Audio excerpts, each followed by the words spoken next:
Man, Super Megaforce better be the shiz night, because I can't sit through any more episodes like this. Like, man. Like, and I know I'm probably in the minority opinion for this, but I didn't care too much for this episode. So yeah, and I might get some hate for it, but whatever, I don't care. Like, I'm not gonna pretend like I like this that much. So, let's just get into it. So the Rangers were outside, for a school assignment to look for crazy flowers to bring back for their science class. And Emma and Noah walked up to an old factory that's apparently been closed down for years. And they discover that the factory is still leaking out toxic chemicals. And they're all outraged and whatnot because they love the environment and Captain Planet, stuff like that. So yes, and then we discover that these chemicals have created mutants. And they're going to be our new villains this evening. Watching this episode, all I could think about was Rancic and Time Force and that episode where he explained the origins of mutants and etc. It's very similar, and I couldn't help remembering that this was done better in 2001. But you know what? We're here right now in 2013, let's deal. Okay, so later in the episode, these new villains confront the Rangers. So there's two main ones, and they had like this snake mutant working with them. And yeah, and then they explained their backstory. So what I could gather from the jumbled up dialogue that the villains gave me, okay. The villains, they were created from the toxic waste, and they hate the toxic waste. They hate it. And they told the Rangers, well, imagine how you humans feel when toxic waste gets on you. Well, imagine how we feel because we're made from the stuff. And they want to make humans pay for being neglectful of the toxic waste. And they're going to make them pay by spreading toxic waste all over the planet. And rolling around in toxic waste apparently makes them stronger. But they still hate the stuff. Yeah, okay, none of this makes sense. And I don't even understand how a writer can write this and not see that it contradicts itself, or that they're not even being clear enough. So I was on rangerboard.com and reading what their members thought of today's episode.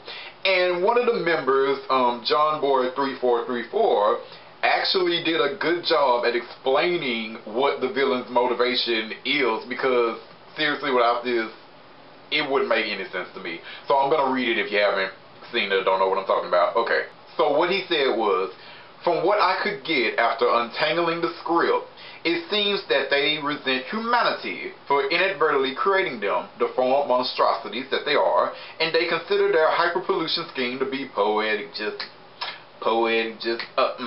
Unfortunately, said motivation is buried under clumsy writing and the most infuriatingly over-explained environmental moral this show has ever laid on us. We get it, you condescending fucks. Pollution equal bad. Yeah. Why couldn't they explain that better? Why? Instead, we have to have the villains preaching to the Rangers. The villains preaching about how pollution is bad. Are you serious? So after that nonsense, we go to a pretty good but very long fight sequence, and then the Rangers are beaten, and then a new warrior enters the battlefield. And it is Robo night. Oh, we've just been waiting for him, haven't we? Yes, he shows up to help the Rangers fight, and actually, I kind of like Robo night. I kind of like him. He's okay. Like, I like his voice. It's kind of like, like a lot of people have been saying this, so I'm like nothing new. But a lot of people have been saying, he sounds like RoboCop, and he kind of does. I can get it, and he kind of gives me the Blue Centurion vibe too. I get it. So yeah, but it's cool, and I like it. And and I like when he said environmental threats must be eliminated. I like him. He's cool. Let's see how long that lasts. So yes, the two main villains leave, and then the snake villain is all alone to fight, and then he grows giant size, and then Robo Knight turns into a Zord, and he fights the monster and destroyed. And I was really feeling Robo Knight until during his Zord fight, he said, "I've been locked away for centuries," and I'm like, oh no, no. This can't lead anywhere good for me. It cannot. And sure enough, the end of the episode happened where the Rangers somehow got through Ghostface's gate defenses and ended up in his lair. Because Ghostface does not want them back in there. Somehow they got in there. And then they ask Gosei what was going on. Gosei explains to them that he created Robo Knight. I was about to call him Gosei Knight. They might as well have called him Gosei Knight. But he explained that he created Robo Knight like centuries ago to help protect the Earth because he's the guardian of the Earth. You know what, Megaforce? I was only tolerating Gosei's existence because I just assumed that Zordon put him on Earth during Turbo when he was on Eltar. He somehow put Gosei on Earth. Maybe it was a day before Dark Spectre came knocking on his door and kidnapped him. Point is, I thought this took place during, you know, Turbo, and I just accepted the fact that Gosei never awakened before because, you know, all the other Ranger teams jumped into action before then.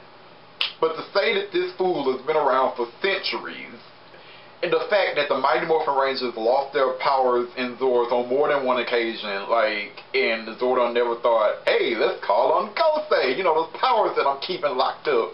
Are you serious? Now, I can understand, like, maybe, like, the mutiny because, you know, he had new Zords or whatever, but the Ninja Quest, where he sent those Rangers on a dangerous quest in a freaking desert for powers that he didn't even know existed or not. The 20th anniversary season, and it should not be screwing up continuity this much. Power Rangers has its plot holes, but it doesn't need anything this freaking big. You know what? I'm gonna calm down my nerd rage. I'm gonna calm it down right now. But whatever, let's just stick with Megaforce. So, okay, Gosei Robo Knight was locked up, okay. Who locked him up? Was it Gosei? Why did he lock him up? And why didn't Gosei just unlock him now? Like, he released the other Zords, why didn't he unleash Robo Knight? Why did the Earth itself have the free Robo Knight? I don't really, maybe we'll find it out. I'm not holding my breath, but whatever, like, seriously. There's a lot of things I can hope that they'll do in Megaforce. Like, I can hope that they'll explain Gosei's backstory, but they barely show Gosei in episodes, so I don't know, man. And the fact that Troy didn't recognize Robo Knight from his dreams at all when he had the dream twice now, and still hasn't told anybody about these dreams at all, and he probably won't mention it in tomorrow's episode, or well, next week's episode either, so, like, it's just shoddy ass writing. Like, this mystery is not nearly as intriguing as they think to be holding on to it for 20 episodes. You know what? If I didn't have a YouTube channel, I probably would just stop watching Megaforce for a while. Because I feel that Megaforce would benefit from me able to just breeze through 10 episodes in one sitting, because it ain't doing anything right now. Oh yeah, and Robo Knight apparently has some memory issues and doesn't really remember Gosei, and that Gosei created him and whatever, and the Rangers have to work extra hard to convince him to work with them or some crap, whatever. The end. The only thing I really liked about this episode were the Jake and Gia scenes, you know, no surprise there. I really liked the scene where, like, they were in the hallway at their school, and he went to his locker, like, playing it cool, like, pretending like he didn't see her, and then she noticed him. She's like, Jake, like, hey, what you doing? Like, oh, I didn't even see you there. Like, I was just gonna head over to Ernie's, you know. She's like, oh, I'm finna head there too. And he already knew that shit, so that's why he said it. Like, oh, okay, so you wanna head over there with me then? Like, man, he played that so smooth. Bravo, sir. Bravo. Like, excellent. Man. Why can't all of Megaforce be as cool as that? That's really, man. So I guess a 2 out of 5. It would have got a 3 if not for centuries ago crap. You know what? I'm just gonna wait for Super Duper Megaforce because, I mean, maybe seeing old Power Rangers again, that might help, because yeah, so far, like, Megaforce has so much potential, but it doesn't really do anything. So if you're watching this video, what did you guys think of today's episode? You know, did you love it? Did you hate it? Did you meh it? Let me know in a comment or whatever. Thanks for watching. Ja Mata.